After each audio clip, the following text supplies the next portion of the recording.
इस नन को तो आप सभी जानते ही हैं, पर क्या आप लोगों को ये पता है कि इस नन के अंदर घुस गया था एक ऐसा शैतान जिसका नाम था वैलेक। आज हम आपको बताने वाले हैं कि ये सब आखिर शुरू कहाँ से हुआ।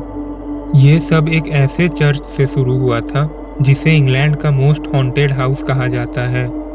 आज हम बात करने वाले हैं बोरली चर्च के बारे में। वीडियो को एंड तक देखना, क्योंकि इस हॉन्टेड चर्च का डायरेक्ट कनेक्शन कंज्यूरिंग की मूवीज से है और एड और लॉरेन वॉरेन ने भी इस केस को इन्वेस्टिगेट किया है। हेलो गाइस, हॉरर दुनिया में आपका स्वागत है। ये चर्च 12th सेंचुरी में बनाया गया था और ये इंग्लैंड के सबसे पुराने चर्चेस में से एक है। चर्च का आर्किटेक्चर गोथिक स्टाइल का है, लेकिन इसमें जितनी हिस्ट्री है उससे कई ज़्यादा छुपी हुई कहानियाँ हैं। लोग कहते हैं कि चर्च के आसपास एक एनर्जी वॉर्टेक्स है, मतलब एक ऐसी जगह जहां बहुत ही इविल आत्माओं का आना जाना होता है। सबसे ज़्यादा मशहूर कहानी है एक फ्रेंच नन की। ऐसा कहा जाता है कि एक नन और एक ब्रिटिश मॉन्क के बीच प्यार हो गया था। दोनों ने भागकर शादी करने की कोशिश की, लेकिन वो पकड़े गए तो वहाँ के लोगों ने इन्हें बहुत ही भयानक सजा दिया। उस नन को तो जिंदा दीवार में चुनवा दिया गया और मॉन्क को भी बीच चौराहे पे फांसी दे दी गई। वो नन लगभग 10 दिन तक चिल्लाती रही, हेल्प मांगती रही, बट किसी ने भी उसकी हेल्प नहीं की और वो वहीं उसी दीवार के पीछे तड़प तड़प के मर गई। इस हादसे के बाद 1862 में रेवरेंड हेनरी बुल और उसकी फैमिली बोरली रेक्ट्री में शिफ्ट हुए। उन्होंने क्लेम किया कि उनके आते ही घर में अजीबोगरीब चीज़ें होने लगी। फुटस्टेप की आवाज़ें, बिना वजह बेल्स का बजना और सबसे ज़्यादा हॉरिफाइंग चीज़, एक नन जैसी शैडो उनके घर के गार्डन में बार बार दिखाई देती थी। एक दिन बुल फैमिली के बच्चों ने बताया कि उन्होंने एक सफ़ेद औरत की परछाई को उनके बेडरूम के बाहर से गुजरते हुए देखा जब उनका दरवाज़ा लॉक था। रेवरेंड बुल ने घर में एक बेल सिस्टम लगाया था, लेकिन वो बेल्स बिना बजाए खुद से रिंग होने लगती थी। ये पैरानॉर्मल एक्टिविटीज़ इतनी ज़्यादा बढ़ गई थी कि उन्हें ना चाहते हुए भी वो रेक्ट्री छोड़कर जाना पड़ा। इसके बाद 1930s में जब एक पैरानॉर्मल इन्वेस्टिगेटर हैरी प्रिंस यहाँ रिसर्च करने आए थे, उन्होंने क्लेम किया कि ये जगह सिर्फ हॉन्टेड नहीं है बल्कि एक साइकिक सेंटर ऑफ इविल है। उसने वहाँ चीज़ों को मूव होते हुए देखा, किसी के फुसफुसाने की आवाज़ सुनाई देती थी और भी बहुत सारी चीज़ें।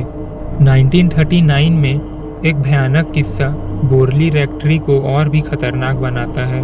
एक भयानक आग। ये आग बोरली रेक्ट्री में लगी थी। आग किस वजह से लगी थी ये तो आज तक मिस्ट्री है।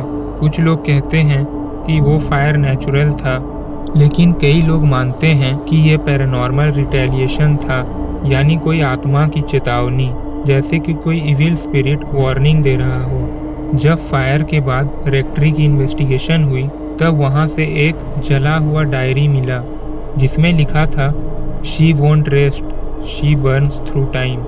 ये किसकी बात थी, नन की या किसी और आत्मा की? ये सब हादसे होने के बाद सब समझ चुके थे कि उस रेक्ट्री में कुछ तो नेगेटिव एनर्जी है। अब यहीं पे स्टोरी में आते हैं एड और लॉरेन वॉरेन।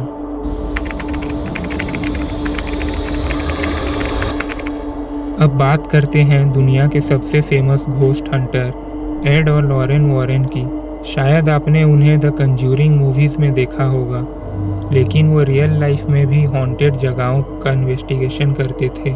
1970s के दौरान एड और लॉरेन यूरोप गए हुए थे कुछ पैरानॉर्मल केसेस के स्टडी के लिए। वहीं उनको बोरली रेक्ट्री में भी इन्वेस्टिगेट करने बोला गया। लॉरेन ने एक इंटरव्यू में कहा था कि उन्होंने बोरली रेक्ट्री में साइकिक ऑरा महसूस किया था और वो एनर्जी बहुत ही डीपली डिस्टर्बिंग और इमोशनली ड्रेनिंग थी। सारे रिचुअल्स करने के बाद उनका ऐसा कहना था कि नन की आत्मा को अब मुक्ति मिल गई है। बोरली चर्च ही एक ऐसी जगह थी जहां वॉरेन कपल ने ऑफिशियली एक नोट छोड़ा, this location holds pain not of the body but of the soul. इस इंसिडेंट से द नन मूवी के डायरेक्टर को एक रफ आइडिया मिल गया इविल नन के कैरेक्टर को बनाने में, जिसके शरीर में वैलेक नाम का डेविल कब्जा किया था।